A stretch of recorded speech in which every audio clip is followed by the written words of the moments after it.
Welcome to the Weekly. I'm Jeremy. I'm Matt. Hey, Matt. So again, Hello. Golden Week has claimed Chris, so Matt was kind enough to co-host this week. Cram me back in the TV. Yes, I had to haul this TV on the subway with me all the way here just to put it on the shelf and tune it into Matt, channel Matt. All right. And this week on the Weekly, CMON buys, I think, Japon Brand, a Japanese localization brand. Miku, The Gathering. So Hatsune Miku is going to be in Magic the Gathering for some reason.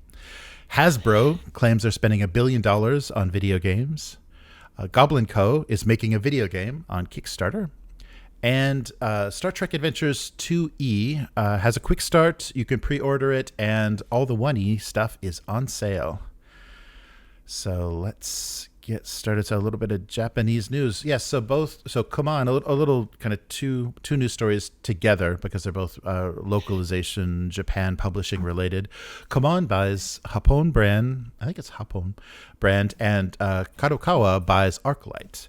So CMON is cooperating, I guess, with the Japon Brand Incorporated Association to acquire just the Japon Brand, which is a regular presence at a lot of the European gaming conventions and things since about 2006. Japon Brand sells directly to individuals, so they work as an agent for Japanese game designers and try to get licensing deals going with non-Japanese publishers.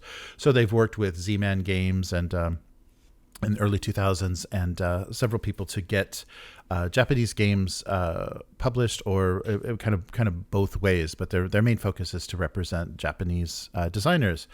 So they've also released things with Asmodee as well. Probably the biggest or most well known is Seiji Kanai's Love Letter that did well outside of Japan.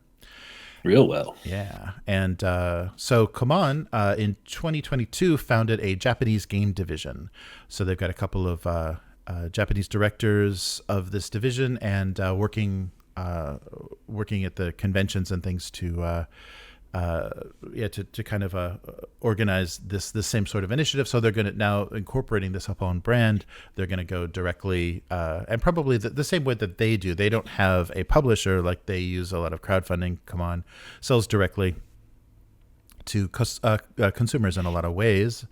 And so a quote from CMON says, the Japon Brand will continue to serve as an independent agent division, but leveraging CMON's infrastructure and management capabilities to introduce games to the global market. So maybe right now their emphasis is probably Europe. I think much more Europe than North America. So this will expand them globally. And so it sounds like a good thing all the way around, because Japanese designers, I don't think, get as much recognition. There's a lot of really great innovation and a lot of economy in Japanese games. They prefer smaller formats just because people don't have giant spaces for games. So smaller formats of games, smaller form factors for boxes. So it's a very interesting kind of subculture for board games, and there's board game cafes all over Japan. There's a ton of the hobby is probably as big here as it is in the West. But another quote, and this is from the Japan Brand's Nomura, the new president, says the situation surrounding Japan's analog game industry has continued to change over the past 10 years. The number of people exhibiting overseas on their own has increased, and the number of overseas buyers visiting Game Market, which is the big game convention in Japan, both in Tokyo, and I believe there's one in Osaka or Kyoto as well, has also increased. However, for many individual artists, overseas is still a long way off due to social and economic circumstances. I hope that the existence of Japon Brand, I guess they just don't want to spell it like the country, Japon Brand will continue to be a source of hope for them. With the support of CMON, we expect to be even more active than ever before. So it sounds very encouraging that we're going to see a bigger variety of games, and that really this needs to happen in every country that has a unique gaming culture. I mean, we've already seen this happening in Sweden with tabletop RPGs. The crowdfunding and stuff has allowed people to, but that there's got to be, African countries, South American countries, there's got to be people that have a board game culture, like an analog game culture, that we're just not seeing because there's nobody to localize it, and they don't have the money to travel internationally to promote themselves. So hopefully we'll see the best that Japan has to offer, and hopefully it's not all cutesy cutesy girls or dark gothic content that gets popular. But this was really encouraging. And then another piece of news kind of related to this is one of Japan's largest board game publishers, Arclight, so they localize things to Japan, and they have the licenses for Elden Ring, Bloodborne, and Dark Souls, the video game series, is being acquired, is being acquired by Kadokawa. So Kadokawa Group is probably one of the biggest, maybe number 2, publisher in Japan. They're a traditional publisher, so they make their money mostly from magazines, books, manga, but they also are involved in anime, cinema, and video games to a certain extent. They're valued around $2 billion, so it's a pretty decent size. And they also are the owner of FromSoft, so that's why this is a good a good thing to be working together, because Elden Ring, Bloodborne, Dark Souls are FromSoft games, so they've got the same aims, or the licenses that they'll probably mostly be dealing with.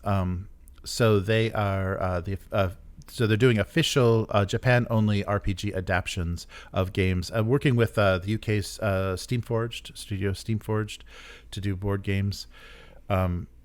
And they're also so Arclight is also the organizer of the game market, the Tokyo Game Market, which is like I was saying, the big game show here, and it's mostly independents. Like, it's mostly self-publishers and independents. There are big presences of these publishers, some bigger booths and bigger tables, but it's a lot of single tables with a guy that just paid to print this card game out, and he wants you to try his card game. There's a lot of that at Game Market, so it's really very interesting. Interesting environment, more grassroots indie spirit. And then Arclight also owns the 32 Hobby Station retail locations. So the Hobby Station is they sell board games and tabletop stuff, and I think mostly trading cards is their big money. And they've owned it since 1998. So yeah, they plan to import and localize board games, and they've previously done for Japan only Gloomhaven, Everdell, Root, and Wingspan. So they'll continue to do that. Now with the publishing power of Kadokawa, it'll be everywhere. So there'll probably be now board games more in bookstores and places. There's already a pretty big presence in toy sections in electronics stores with a board game section. So those have gotten much bigger as the hobby has grown in Japan. And now we'll see probably a bigger presence with Kadokawa backing them. So they plan to expand overseas and link their business with their IPs. So yeah, they're convinced that this merger will help both of them grow considerably. So good news for Japan and for people that like Japanese things. It goes both ways. So so Arclight, Arclight's a pretty big presence. So we'll see more. What do Japanese gamers think of, the 13 million Western board games called Shogun and like CMON's Rising Sun game and stuff like that? I don't see those localized. I think because they have their own taste with how they, 'cause even Japanese companies do a kind of poppy, kind of not too accurate, historical looking Japanese, culture, Japanese history stuff. Some of them take it very seriously, but some of them, like to, add magic systems and stuff to it. I don't see a lot of that stuff localized. Yeah, there are, because there are the Japanophiles in the board game world in the West that do things like games about walking in Kyoto and stuff, or making silk or whatever. So that stuff doesn't really resonate here, I don't think, because it is it's like a reinterpretation. So I don't think it just doesn't click. It doesn't have the sensibility, even though the Western companies are trying so hard to make it look and feel, exotic or whatever they're trying to do. You don't see a lot of that stuff localized. I think, I'm trying to think. A lot of that just doesn't make it. Just doesn't make it over here. Just like I think like an Egyptian themed game may not sell well in Egypt. I don't think they would localize it. They'd be like a little, that's not quite how we think of things. So I'm curious to see what becomes popular, because if these if these deals are made and they do start to translate things into English and distribute them, through CMON and things like that, it'll be fun to see what takes off or what people want to play. And I hope it's the good stuff. It's possible that it won't be, but yeah. But it's interesting, and I think that's the challenge that CMON is going to face, is figuring out what suits the taste of Western gamers or of other markets, because Japan is very unique in the mechanics they like for games and all that kind of stuff.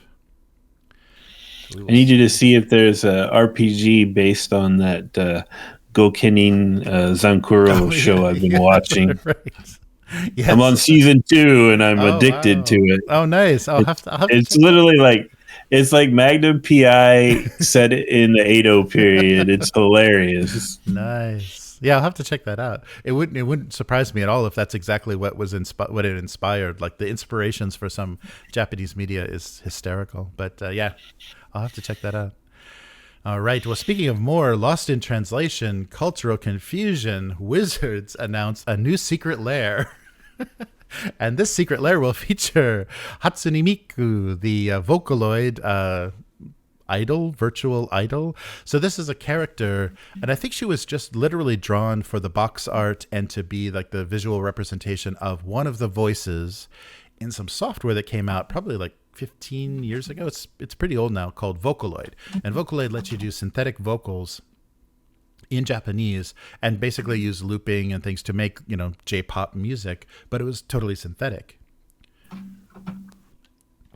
So she became kind of a star in her own right, and has a big following, a lot of illustrations and then fan art, but then became a virtual idol. So you can go see her. I think there's anime and things and probably some manga. I don't know what her story is, but you can see her perform her music live. They do a projection of a 3D version of her, possibly motion captured or live acted, like live captured at these shows, and listen to this screeching synthetic music. I'm not a big fan, but the Vocaloid software phenomena was pretty big when it first happened, because it was the first time, and I think because Japanese has fewer sounds in it, it's easier to synthesize the whole range of what someone would sing in a song. And she became there's a boy version of her, who I don't know his name, but Wizards of the Coast has picked up on this, and they are releasing a Secret Lair drop featuring her.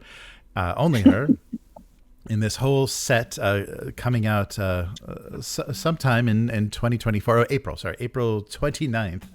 I guess it's already been out, but you've probably missed your chance. And it's just going to be kind of reskinned cards. The big 6 cards that are featured are things like Chandra's Ignition, which is renamed Miku's Spark, and Azusa, the Lost But Seeking, becomes Miku, Lost But Singing, and Feather the Redeemed becomes Miku the Renowned. And it's exactly what you think it would look like. It's just a swirling, because she's got like really long twin tails. She's got like aquamarine kind of green hair and long twin tails, and there's just going to be swirling around her with, I'm sure, definitely cherry blossoms, because the name of the set is Sakura Superstar. So Sakura's cherry blossom, so cherry blossom superstar.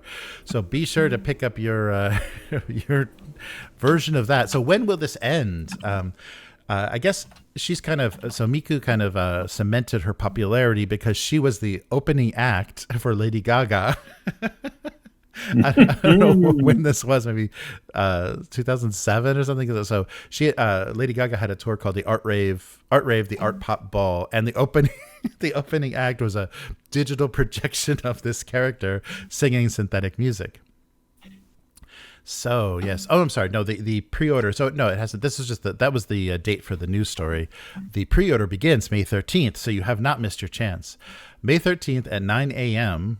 Pacific time, you can order this exclusive and exclusively on the official site for $30. So what is that? 6 cards for $30? Particular features 6 cards. Yes. Wow. Sounds good to me. And of course but that's if you just want the regular version. If you want the foil version, that's going to be $40 while supplies last. And they're going to make these both available in English and Japanese. So both maniacs on both sides of the world can collect these and hoard them. And there's going to be 3 other iterations that are going to come out as a sub-series later on this year. So probably based on the sales if these do well, which I think a lot of because I saw there's Fallout Commander decks. There's all kinds of crazy IP licenses for Magic. Yeah. They don't care anymore. They're just license anything they can get their hands on. Right. Just slap some art over there and just change the name, find and replace on the card title, and you're all set. So I'm looking at the artwork because I had never heard of this character before. Mm-hmm. And old guy who doesn't watch a lot of modern anime, I would have just glanced at this and thought, oh, Sailor Moon. Oh yeah. No, definitely has a Sailor Moon type aesthetic. Yeah, because she's got like leggings, but that same kind of short skirt and the Sailor Moon kind of twin tail things. Yeah, definitely. It definitely inspired. That design is inspired. Kind of like a cyberpunk Sailor Moon is what she looks like. If you looks like she did a crossover with My Little Pony before Wizards got a hold of her. Hasbro has had their way with Miku already. Oh my goodness. Yeah, I guess My Little Pony, for kids, not for men, was popular in Japan. So I can understand that. Yeah, Miku is, and basically all fans of anime like that character or know that character. So she's pretty popular over here, and her voice is pretty annoying and synthetic, if you ever hear it. But yes, so Wizards of the Coast seems completely lost, and that may be due to bad parenting. So their parent company, Hasbro, is very lost and confused. So they're claiming that they have $1 billion already invested in video game development. So the head of digital product development, Dan Ayub, was somebody caught him at some convention and he spewed some corporate nonsense at them in an interview. So of course they've had huge success with the licensing deals for Monopoly Go and Baldur's Gate 3, but that's just they get royalties from the successful sale or monetization of this mobile game and then the PC game Baldur's Gate, which I think is now on consoles. So these are licensing deals with Scopely and Larian Studios. But that's not enough. They want more. Almost $1 billion or whatever is not enough in licensing. They need more. I guess they made like 900,000 or something, and that was not satisfying their shareholders, who said, "Can't we have it all?" So just like they did with their Haslab, like they couldn't just go on Kickstarter or someplace and crowdfund. They set up their own Kickstarter because they wanted it all. They wanted all the money, and they ran terrible crowdfunding campaigns. And the products they produce as a result of those are very low quality because they're not, even participating in what people expect crowdfunding to be. So despite these partnerships, they are looking to start internal development of video games. So here's Ayub giving us his spiel. The biggest thing to take away, which is honestly a little surprise to a lot of people, is that Hasbro is in fact making video games, and we have a considerable investment in our studio structure. We've got over $1 billion in games right now being developed. So they're working with their latest licensed, I think this is a license deal that's going on right now, is with Atomic Arcade. They're going to soon release a Snake Eyes G.I. Joe game, which Ayub says is not your daddy's G.I. Joe. So G.I. Joe's going to be super cool again. I don't know. Okay. Wow. Yeah, I don't know. Yeah, I don't know if the timing, it was kind of like I think they delayed the release of a G.I. Joe movie when the Gulf War, the beginning of the Gulf War. Mm-hmm. So is this the same kind of thing? It's like, do we really want to, go all in on G.I. Joe when G.I. Joe is going to be called upon to defend Taiwan sometime soon? I don't know. I don't think this timing is great. They're also working with Montreal-based Invoke Studios on a D&D game. and Austin, Austin-based, Austin, Texas-based Skeleton Key is also doing something spooky, which I don't know what that is. He's being very vague, in other words. And then another studio in Austin called Archetype, who's headed by a former BioWare dude, James Olin, is working on a new franchise. So they're trying to develop an original IP through a video game as well, which doesn't sound like a good idea, called Exodus. And Ayub says, what we're trying to do with Exodus is have the tail wag the dog a bit and have things going the other direction for the company. So I don't think they have the creative talent to do an original IP, but we'll see. We'll see how that goes. So more corporate spiel. Hasbro's a 100-year-old company, and it's built on play. It's always been about play. It's always been about entertaining people, and gaming is the predominant form of entertainment for a lot of people. It's something that just continues to grow. So in a lot of ways, it makes sense for Hasbro to be in that space. Okay, you own some IPs that might make interesting video games. I think Platinum Games did a cool Transformers kind of combat game using the Transformers IP, but it was because they're a talented studio that has an interesting game aesthetic, not because Transformers is so amazing that it just creates brilliance by itself.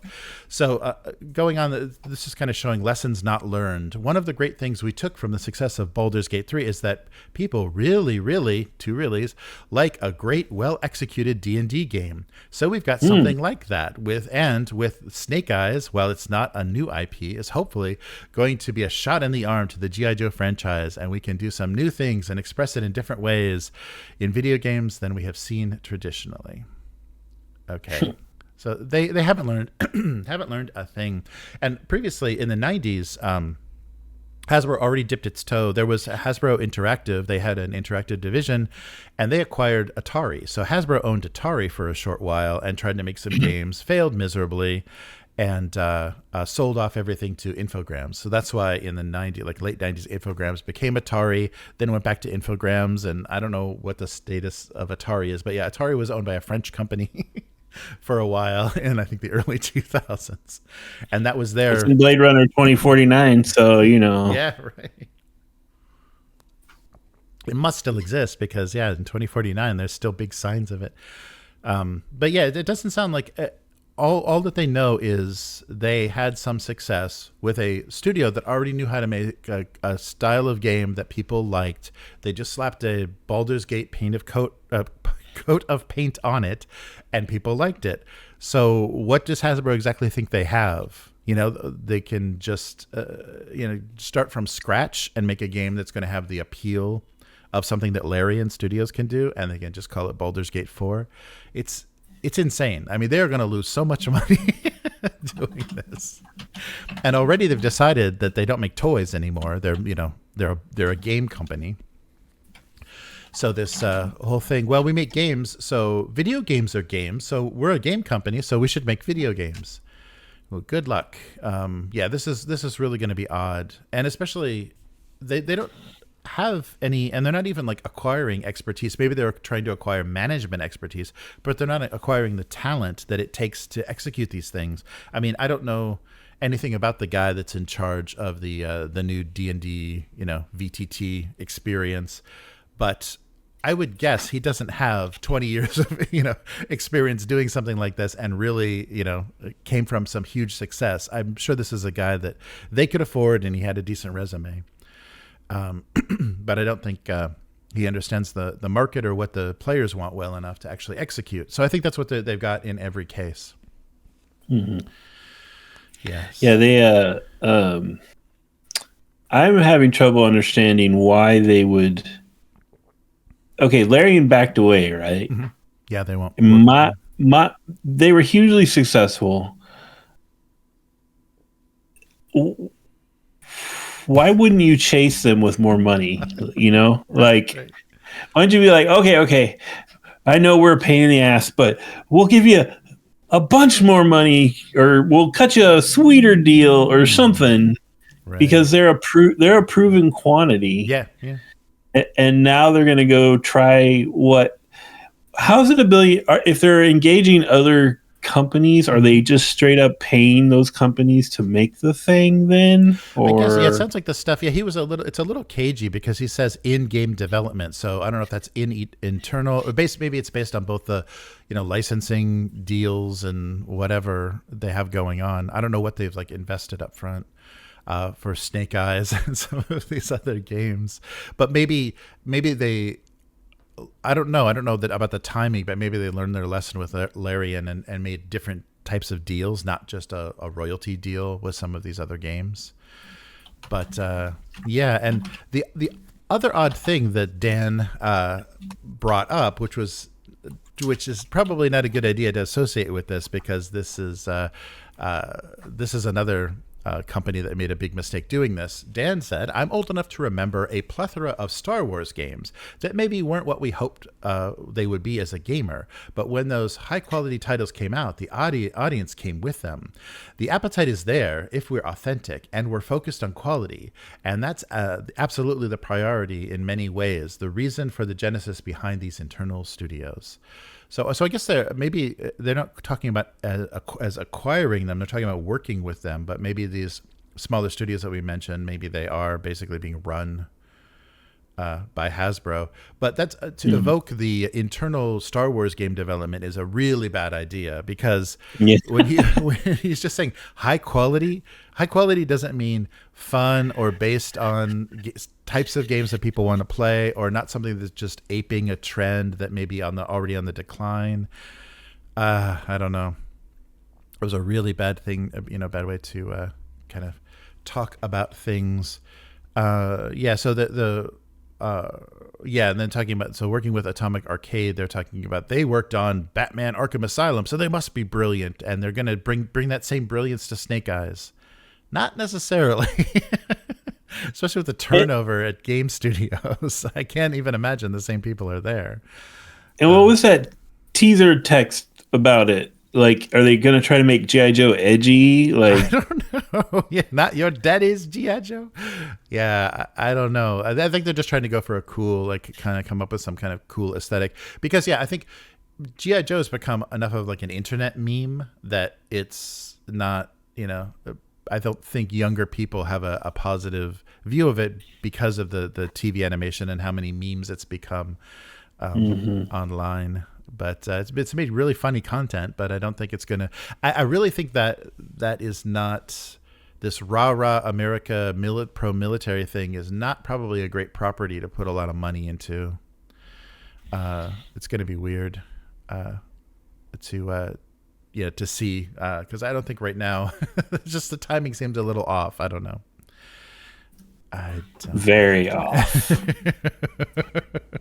So I can't help. Yeah. Oh, I'm sorry. No, go ahead. I was just going to say, I can't help but think about how they cut off their whole like media arm not too long ago, and now they're talking about wasting $1 billion on video games. Right, and didn't they lay off all the people that were the liaisons with Larian Studios? Like, that was probably part of the reason Larian didn't want to continue with them, because they lost all of their people they originally worked with at Hasbro, or Wizards, I guess. But so the last little piece by Dan: video games is an integral part of Hasbro's strategy going into the next 100 years. Okay, that's optimistic. And we have to make sure that everything that comes out is top quality, is authentic. That's weird that he keeps saying authentic. And it's something we can build upon, because we're talking about a couple of studios and a couple of games right now, but we have much larger ambitions for that.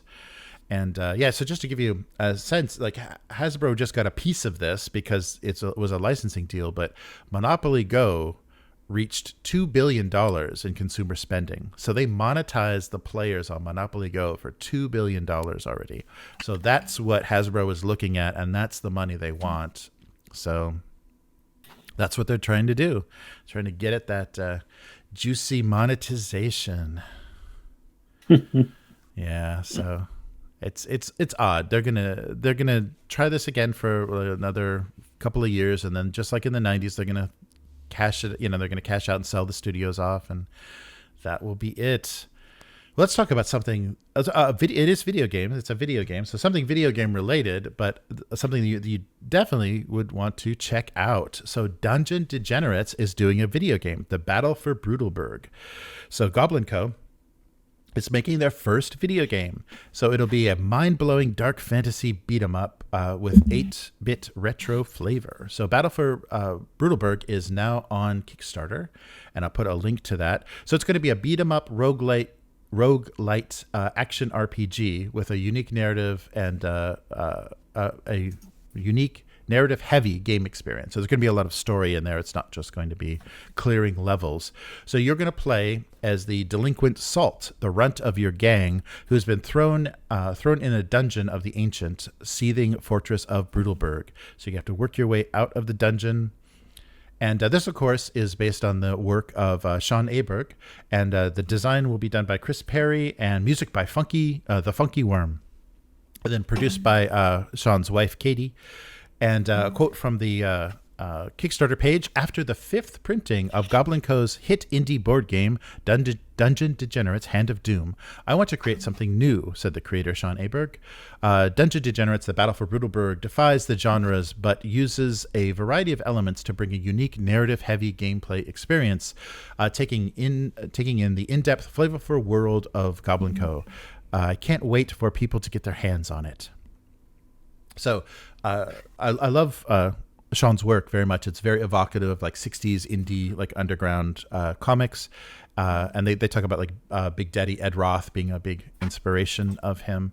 And Sean, interestingly, and I followed this online very closely, it was a really inspirational thing to watch, suffered a massive stroke in 2018 and lost the use of half of his body and had to learn how to draw again to get back to like the level that he was pre-stroke. So that was documented by he and his wife online. I believe it was on YouTube and social media. So very inspirational to see him make such a comeback and continue to develop. I mean, yeah, already being in a 5th printing for Hand of Doom is pretty awesome.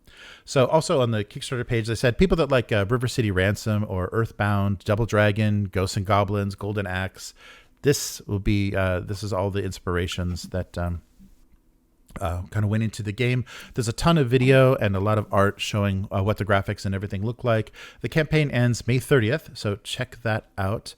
And because this is Goblinko, they're not going to just put out a game. They're not going to just give you a digital download and be done with you. Well, also included in the game are some mini games and a card game called Pit Fight, which kind of adds to the replayability of what they have going on. So if you beat the game and get through the whole story, there's still replay going on. So currently they're set for 7 levels, 5 mini games, and the Pit Fight card game, but there are stretch goals. The levels in the game so far are the Dungeon, the Verboten Zone, Goblin Town, the Pickle Factory, Pig Town, the Circus, and the Pleasure District. And then the mini games include the Seaside Barrel Toss, Pickle Fever, lots of pickles, Guzzling Goblins, Pigeon Popo, and Dance Mother. So it's a retro game, but you can basically you're playing a kind of a weak character, the runt of your gang. So you can avoid combat by sneaking, but you also can wield a mighty club, I'm sure. So in addition, so this will be released on Windows and Mac OS, Steam, GOG, and also the Goblinko website. But there are add-ons. So yes, so in Goblinko style, there are several interesting add-ons. So they will do a digital download of the game, $25. If you want the deluxe version with a box, that's $50. And the all additional add-ons are a digital manual will be included, but they're also doing a game guide. So a game guide will be an add-on. And there are a few of the other pledge levels are a pixel art portrait of yourself, or your name in the big scroll on the end of the game, and the desktop patterns. Exclusive things on Kickstarter will be a pendant of the demon logo from the game. So they'll do a gold pendant, a deluxe box. This is what I was looking for. A deluxe box that also holds a poster and the sticker set. They'll do a 3-piece sticker set, embroidery patches, enamel pins, a T-shirt, plastic minifigures of the characters in the game, and the sticker pack that was included. But my favorite, and I wish the shipping would not be so impossible. For $5,000, you can get a stand-up arcade cabinet of the game. So, Battle for Brutalberg, the mock-up they had on the Kickstarter page was gorgeous. It's because it's such a retro game. The graphics on the side of a black stand-up arcade cabinet were just perfect. But yeah, so if you want to go all in and be the top dog of this crowdfunder, but it's produced and for delivery in the U.S. So unfortunately, I don't think it's ever going to make it overseas. But if you have a pizza parlor or an arcade that's still in operation, this would be the pledge level for you. Yeah, I love the whole sensibility. But yeah, they came from indie comics and kind of DIY punk aesthetic, and so yeah, they're going to do patches and pins and all kinds of fun supporting materials, and of course T-shirts. So check that out. I'll put a link in the description. It's really fun, and I've got my own copy. I believe this is third edition, and there's a ton. So it's a kind of a tile crawling, very narrative dungeon crawl game, but with a real kind of grungy punk, kind of dark fantasy, but humorous, aesthetic. It's good stuff. So if you haven't seen that before, it's definitely worth checking out. Dungeon Degenerates. So I'll put a link to the Goblinko page as well, because there's also Sean's art books, and there's a lot of great stuff. So if you like, underground kind of 60s inspired art, it's definitely something to check out. And lastly, I was gonna say, I was checking out their website, and yeah, they got some cool. They got a bunch of temporary tattoos and funky little minis you can buy for the game. And it's pretty. Yeah. $75 retail's a little tough, but maybe someday. Yeah, they're producing it. Yeah, they're producing it all themselves. So I think the crowdfunders are the best time to buy the printings of the game. Yeah, from their site, probably the shipping and the full retail is a little dear, but it's coming directly from them. So they're you're supporting the creators. So it definitely makes it worth it. But yeah, for a bit of a discount, definitely the crowdfunders are worth waiting for. Yeah, I really wanted the whole set of those metal miniatures for the game. Those would be so fun to paint in fluorescent colors and stuff. Yeah, good looking stuff. But lastly, we have something we played. I'll put a link to our actual play on the channel, Star Trek Adventures. So we mentioned before, they announced it's getting a second edition, and you can pre-order it now. So pre-orders are now live, so you can play anywhere from the 21st to the 32nd century and embark on this new refined version of Star Trek. So I'm curious about your opinion about a couple of the changes that they've made with this new system. So there'll be a core rule book released that you can pre-order in a standard edition, but also 3 beautiful exclusive web store editions. I think they're just 3 colors with of the eras, maybe Enterprise, Original Series, or Next Generation. I'm not sure what they're doing, but they're exclusive, brightly colored limited editions. And they're also doing a content-packed game toolkit, which I think is usually their GM screen with additional information and adventures.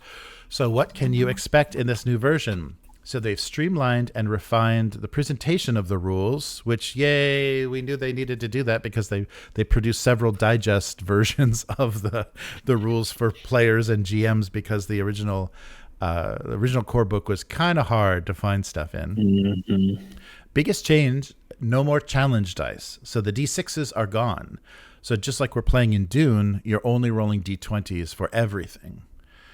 There'll be a whole wealth of new character options. So basically, I think some people, they fixed that with their expansions, but some people maybe felt that only being able to play a limited number of aliens and humans that attended Starfleet was just not enough. So they're giving you more options. I'm sure there'll be just about every species included in there. Punchier, more evocative talents. Revised starship mechanics. Hey, Matt, there you go. Oh, okay. And updated rules and advice on advancement, reputation, and traits. So yeah, hopefully they've learned. I think it's a playable game and it's fun, but you definitely could use a second edition. I don't think this is uncalled for. Mm-hmm. So right now you can download a free second edition quick start on StarTrekRPG.com. I'll put a link to that. That's the basic rules, some pre-gens, and a short mission if you want to try out these new mechanics. And I'm sure it's not going to be like everything, but they'll probably give you some, taste of combat and negotiation and everything. And if you're angry and frustrated and you just want to curl up and sit in first edition forever, they're going to offer you 50% off from their kind of catalog. I think it's selected products, but all of their first edition stuff on their website web store is 50% off right now, which is a pretty good deal. That includes things like the Tricorder Collector's Edition box set, the Utopia Planitia Starfleet source book, the Lower Decks campaign guide. Hey, Matt, and they're saying too that first edition is going to be broadly compatible with the second edition. So they're not going to be completely useless, but there may be some conversion and things. So whether you just want to fill in the gaps or try Star Trek for the first time, you could do it on the cheap. But so I'm curious what they're going to do. It sucks that now all this stuff that they've produced, if you buy any of this older stuff, you just throw the D6s away. It's funny that they made that change in the between editions. It seems like, why did you just stick with the challenge dice? Because people, even though combat should not be your first option, there's fun combat in Star Trek, and rolling those damage dice was always the challenge dice was always kind of fun. It was unexpected. If I had to guess, they ditched them because they proved at Dune that they don't need them. And the way those dice worked, I gotta be honest, like every time we'd come back for a new session, I'd be like, okay, how do these work again? Because it's not as simple as I want a 6 or I want a 1. It was like, well, these numbers do this and these numbers do that. You get numbers and symbols, and sometimes the symbols do something, sometimes they do nothing, sometimes they do great things. So it feels like a unnecessary addition. That is really easy to get rid of. Yeah, it's going to strip out a lot of those odd rules where, this gun is hostile, so if I shoot you with this weapon, it's going to have this, and if I roll a symbol, it gives me this additional effect plus additional damage, and so that might streamline a lot of those interactions with gear and stuff. Yeah, I think they could just give the gear values kind of similar to what we're doing in Dune. Except instead of putting emphasis on us investing in that gear to make it better, it could just be, well, you have a phaser type 2. This is what it is. You know what I mean? Like, if it hits, this is the damage, and that's very true. So I'm curious. I don't know if we're going to make it back to Star Trek, but we had a great crew. We had an amazing crew. So I'd love to return to Star Trek. And there's a ton. I mean, there's so many adventures that they wrote for it. There's a lot of fun stuff to play around. We should come back and play as continuing adventures of just the Vulcan triplets. Yes, you guys are just the med. Yeah, that would be hilarious. That would be very fun. With the new system, I'm sure they're going to be incredibly competent. Yeah, that'd be really, really fun. All right, everybody else is in it. Yeah, all your old player characters are NPCs now, and you're just the triplets. Excellent. And that wasn't because I didn't want to make new pawns, and I just copy and pasted a single pawn. That's not why they were triplets. No, it's cooler that way. All right. Well, that is going to do it for this week. So where can people find you, Matt? I am on Threads and Instagram.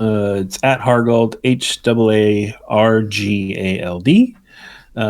Currently, I'm a little bit of railing about AI in Meta because I am so tired of all of that. And now that Threads has more users and active users than X or whatever, it feels like we're getting a lot of those people now, and a lot of them are kind of these AI NFT boys, and I'm just like, So I took the cover image from one of the editions of that Brian Herbert Butlerian Jihad book. Mm-hmm.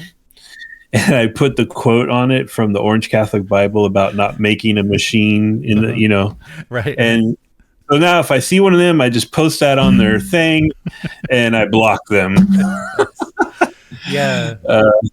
Facebook is filthy with AI art. So yeah, I understand. I'm sure they're there. Yeah. The meta thing is like everywhere now. It's like, ask Meta AI. And like, no, go away. No. But I swear I'm talking about games too sometimes. I promise. Good. Yeah. Very good. How about you? Oh, and I actually did my live stream for Abuse Cartoons yesterday. Yeah, so Abuse Cartoons on YouTube and Twitch. You can subscribe to get notified when I go live, and I draw my single panel gag cartoon, Domestic Abuse. If you want to read Domestic Abuse, go to gocomics.com/domestic abuse. Two a week. Is what I do on the live stream, and there's almost 20 years. No, there's more than 20 years of that cartoon. If you want to read a lot of single panel gag cartoons. But if you like what we're doing here on the weekly, consider becoming a weekling. That would be possible by going to patreon.com/upturntable. And that's one of our tiers that shows support for this weekly news roundup. And let us know what you'd like to see more of, what you'd like us to talk about. If you want to do deeper dive discussions, if you just like the headlines and updates, you just want to know kind of what's going on, crowdfunding and pre-orders and whatever you're interested in. And you can see everything that we're doing at upturntable.com. Both YouTube and Twitch has archives of our actual plays and the live weekly that we do, and basically everything going on the channels. And this goes out. The audio of this will go out as a regular audio podcast. If you are a patron, the full audio, complete with the technical difficulties and doubling at the beginning. Now, I'll spare you and cut that out. Is available on the RSS feed on the Patreon, so you can listen to that and a nicer, cleaner audio version. This also gets a simply only podcast video version that goes out on YouTube. So if you just want to hear the headlines and discussion, you can view it that way without all the talking to chat and unnecessary banter.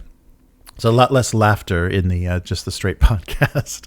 So thanks for joining us, and we'll be back again next week. And tune in tomorrow for some Dune. We've got another session of Dune tomorrow. So subscribe to the channel to be notified when we go live. It'll be about this time, a little bit earlier than this time tomorrow.